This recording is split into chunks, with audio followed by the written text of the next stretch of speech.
She took the role of my mother when she passed, and losing her was like losing my mom again.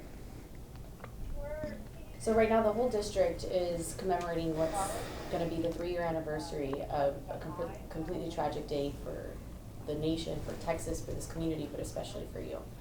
What have the past few days been like for you? Every time we hit May, it's hard.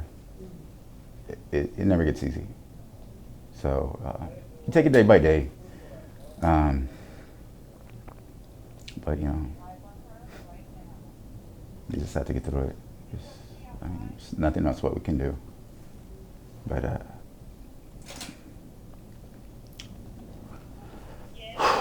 the district has really rallied behind you and Ms. Sanders because of the unique position that both of you are in, that you have a first-hand account and connection to this tragedy. What does it mean to you to have the support of the district? it's very thoughtful. When they realized who I was, everybody came up with open arms, very thoughtful,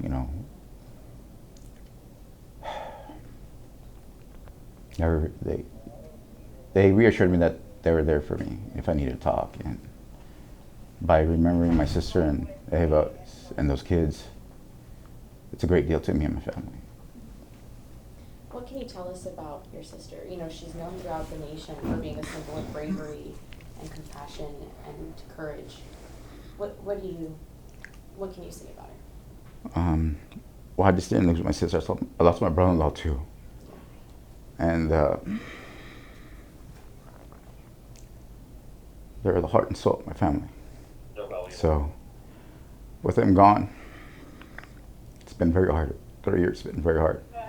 So she was the best. She took the role of my mother when she passed, and losing her was like losing my mom again.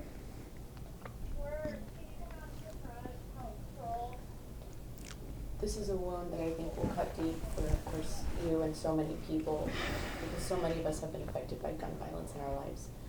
After what happened at Robb Elementary, did it affect the way you felt at work? Were you nervous to come to school? No. I wasn't nervous. It opened my eyes more about how important to have these schools safe for these students, make sure they get home, teachers get home. So that was my motivation. So whatever happened in Uvalde, I'm not going to let it happen here near the other officers. That's our mission. Everybody come to school, go home safe. So coming to school I wasn't afraid. It was just that was my determination. Everybody gets home safe, gets home to their loved ones.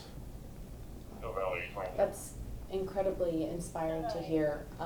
And again, we know your sister just through pictures and testimonies.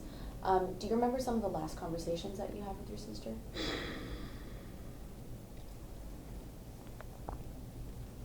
It's been long. I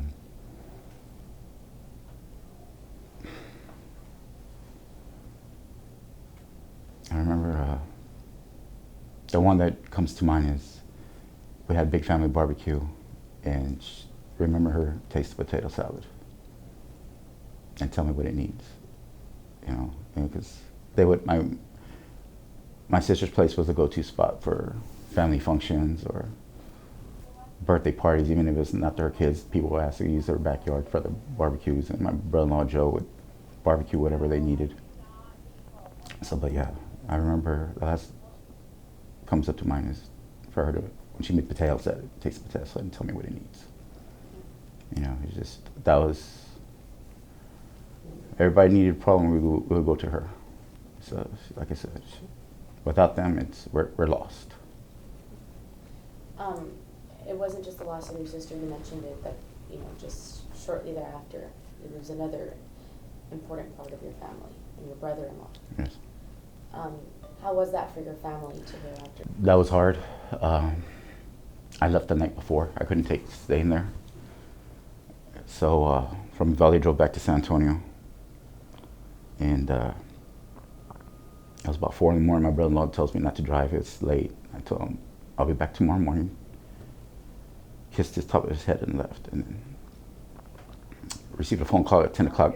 My father's telling me to come home now.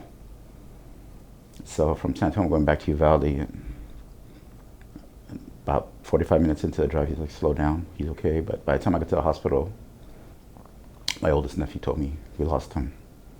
And it was just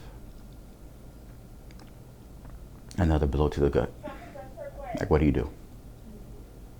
Like, what do you do? So. I think there was a lot of speculation and maybe assumption that it was of a broken heart. It should have been. I mean, I wouldn't doubt it because I met my brother-in-law, Joe. My sister and my brother-in-law started dating when I was 8 years old. So that's all I knew. That's the only man that was in her life at 15, 16.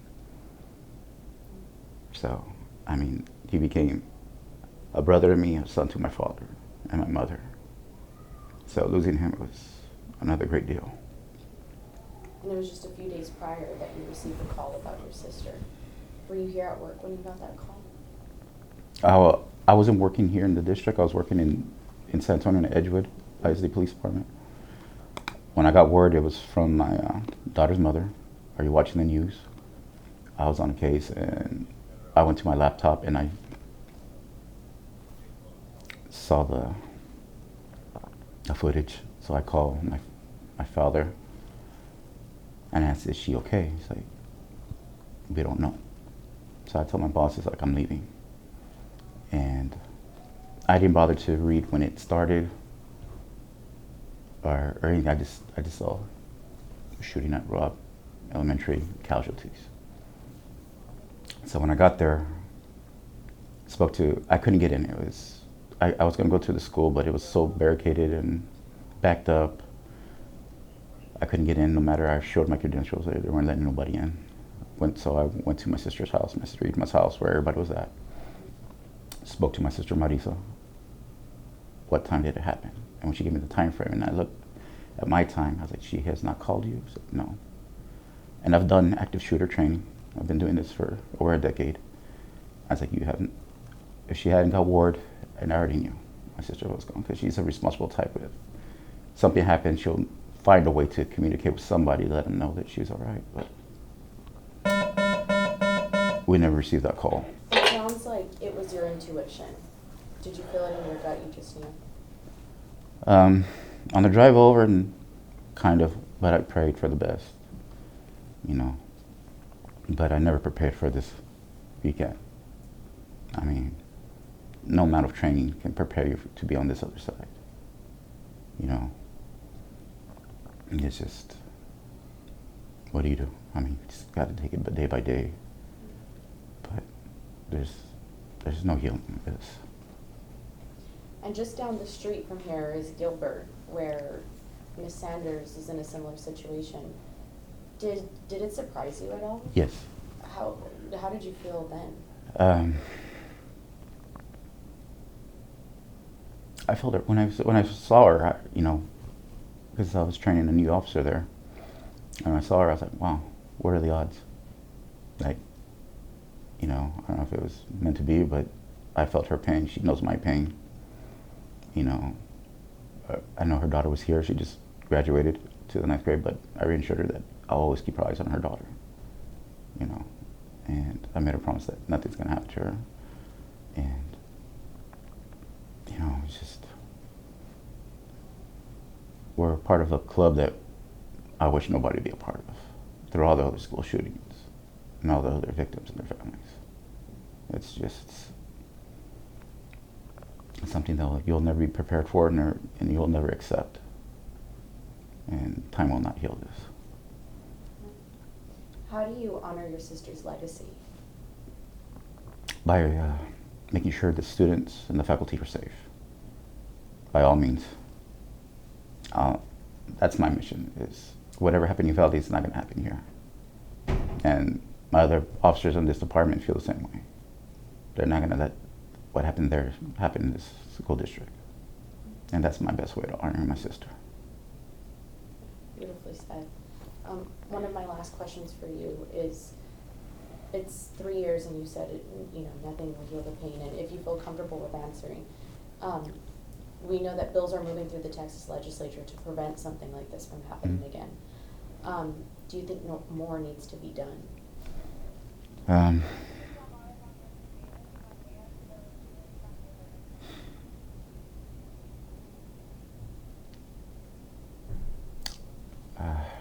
That's a difficult question to answer. I would say yes, but I mean, school shootings are so unpredictable. But we just need, more officers. Of course, more training.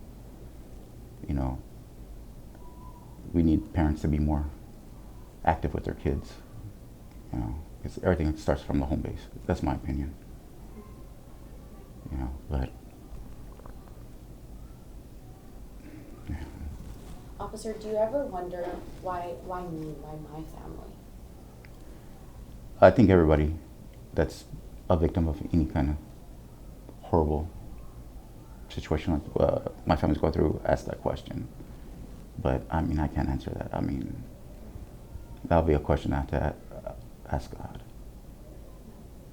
I mean, there were school shootings before Robb, and I'm sure those families ask why my son, my daughter. It's just, I don't know. I know that, like you said, this will stay with you for the rest of your life, but 3 years after, what's the emotion like?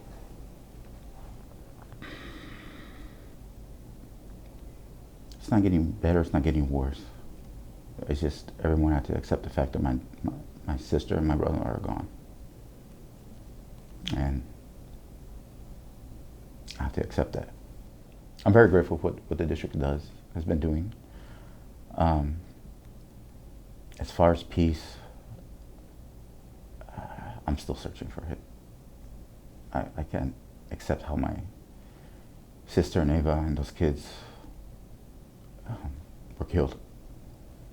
I mean, I just imagine the fear and the pain they went through that day. And I hope to find peace one day. But right now, I'm still hurt. Officer, is there anything else that you want to add that maybe I haven't yet asked you, but you think is important to know? Yeah.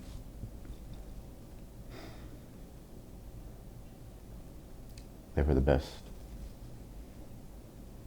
Couldn't ask for a better sister and brother-in-law.